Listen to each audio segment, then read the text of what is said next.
Welcome to doctor NGR. Asthma ఈ సమస్యతో బాధపడే వారి బాధలు అంతా ఇంత కాదు. తల పట్టేసినట్టు విపరీతమైన జలుబు దగ్గుతో బాధపడుతూ ఉంటారు.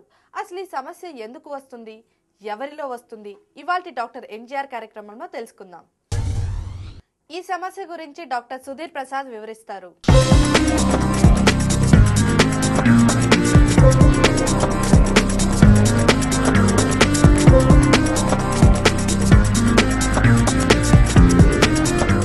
నేను డాక్టర్ సుధీర్ ప్రసాద్ అండి, పల్మనాలజిస్ట్, ఛాతీ వ్యాధుల స్పెషలిస్ట్ని. ఇవాళ ఆస్తమా ఉబ్బసం వ్యాధి గురించి మాట్లాడతాను. ఆస్తమా అనగా శ్వాసకోశకు సంబంధించిన అలర్జీ కండిషన్. అది దీని గురించి చాలామంది ప్రజలకు అవగాహన కరెక్ట్గా ఉండదు. ఎందుకంటే ఈ ఆస్తమా ఎందుకు వస్తుంది అన్నది వాళ్ళకు తెలియదు. ఇంకోటి, ఆస్తమా అని చెప్పగానే భయపడతారు. అయితే ఆస్తమా అన్నది ఇప్పటివరకు కరెక్ట్గా కారణం దీనివల్ల వస్తుందని అయితే ఇప్పటివరకు కనుక్కోలేకపోయారు. కానీ మోస్ట్ లైక్లీ జెనెటిక్ మరియు ఎన్విరాన్మెంటల్ కారణాల వల్ల వస్తుందని నిర్ధారణ పరీక్షలు జరుగుతున్నాయి. ఆస్తమాకు పర్మనెంట్ ట్రీట్మెంట్ అంటూ ఇప్పటివరకు కనుక్కోలేకపోయారు. కానీ ఎఫెక్టివ్ కంట్రోల్కి, నార్మల్ లైఫ్ లీవ్ చేయడానికి మెడిసిన్స్ అవి ఉన్నాయి. సో ఆస్తమా గురించి బాధపడుతున్న వాళ్ళు రెగ్యులర్గా మందులు అవి వాడితే బాగా కంట్రోల్ అయ్యి అందరిలానే నార్మల్గా ఉండగలుగుతారు. దీంట్లో మెడిసిన్స్ అన్నవి ఇన్హేల్డ్ రూపంలో తీసుకోవడం ఎఫెక్ట్గా ఉంటుంది. ఎందుకంటే ఎయిర్వే డిసీజ్ కాబట్టి డైరెక్ట్గా పీల్చుకుంటే మెడిసిన్ అక్కడికి వెళ్ళి దానివల్ల పేషెంట్స్కి అన్నది బాగా సిమ్టమ్ కంట్రోల్ ఎఫెక్ట్గా వస్తుంది.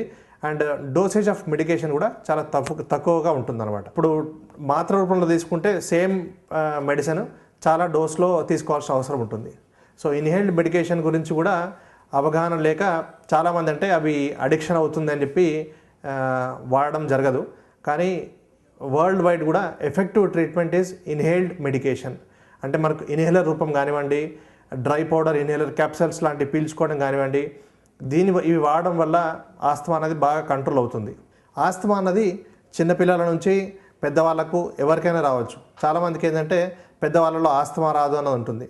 కానీ ఎన్విరాన్మెంటల్ కారణాల వల్ల ఈవెన్ 60 years 70 years వాళ్ళలో కూడా ఫస్ట్ టైం ఆస్తమా అన్నది డయాగ్నోస్ చేస్తున్నాం మేము. ఈ ఆస్తమాకు డెఫినెటివ్ డయాగ్నోసిస్ అంటే ఫస్ట్ సిమ్టమ్స్ ఉంటాయి. సిమ్టమ్స్ ఏంటి అంటే దగ్గు, ఆయాసము ప్రధానమైన సిమ్టమ్స్ అనమాట. ఇవి డే టైంలో కంటే రాత్రిపూట, ఎస్పెషలీ మధ్యరాత్రి నుంచి తెల్లవారుజామున వరకు సిమ్టమ్స్ ఎక్కువగా ఉంటాయి. తీవ్రత దీనిది ఎక్కువగా ఉంటుంది. ఇంకా డయాగ్నోస్టిక్ టెస్ట్ అంటే పల్మనరీ ఫంక్షన్ టెస్టింగ్ అని చేస్తాము. దీనివల్ల ఏంటంటే లంగ్ ఫంక్షన్ టెస్ట్ అనమాట. ఇది లంగ్ ఎఫిషియన్సీ ఎలా ఉంది, ఎంతవరకు ఆస్తమా వల్ల అవి ఎఫెక్ట్ అయ్యాయి, రివర్సిబిలిటీ అంటే మందులు వాడితే రివర్స్ అవుతుందా, ఇవన్నీ కూడా మనకు ఈ పరీక్షలో తేలుతాయి అన్నమాట. ఈ ఆస్తమా డయాగ్నోస్ చేయడానికి lung function test or pulmonary function test అని చేస్తాము. దీనివల్ల ఈ ఆస్తమా అన్నది నిర్ధారణ అవుతుంది, డయాగ్నోస్ చేయగలుగుతాము. At the same time reversibility అంటే లంగ్ ఫంక్షన్ మళ్ళీ నార్మల్ అయ్యే అవకాశం ఉందా లేదా కూడా సేమ్ పరీక్షలో మనకు తెలుస్తుంది.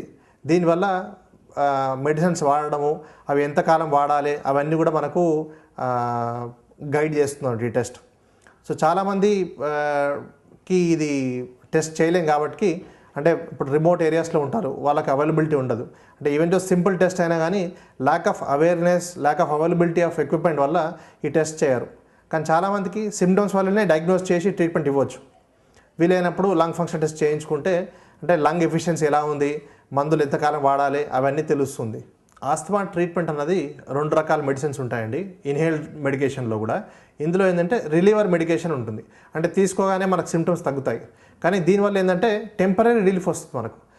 లాంగ్ టర్మ్ కంట్రోల్కి రిలీవర్స్ ఎఫెక్ట్గా ఉండవు. దానికి ఏంటంటే కంట్రోలర్ మెడికేషన్లో ఏముంటుందంటే లో డోస్ ఆఫ్ స్టెరాయిడ్స్ ఉంటుంది.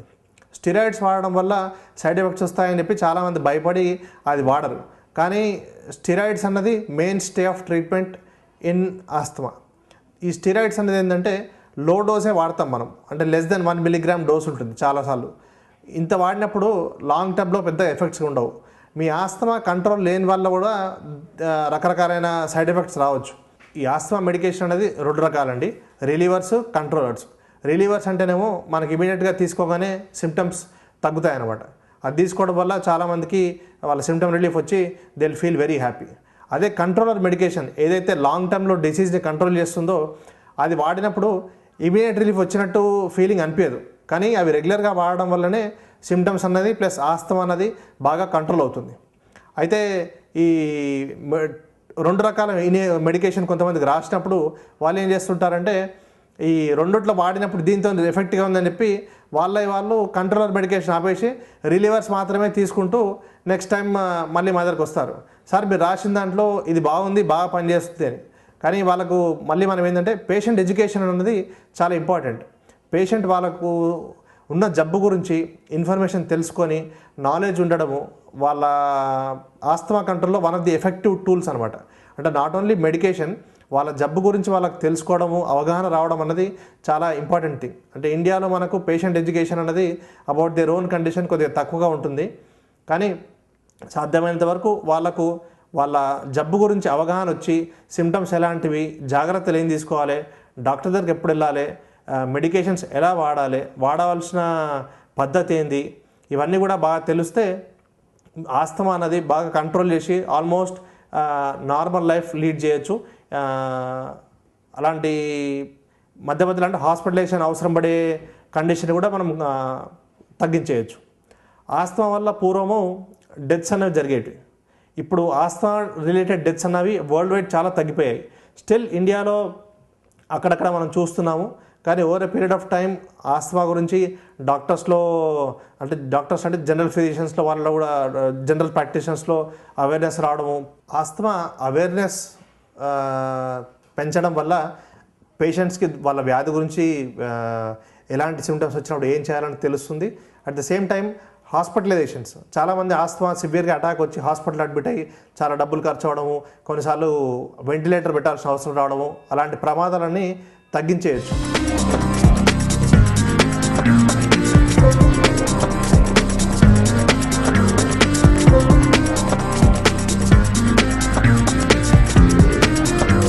చూశారుగా ఆస్తమా ఎలా వస్తుందో.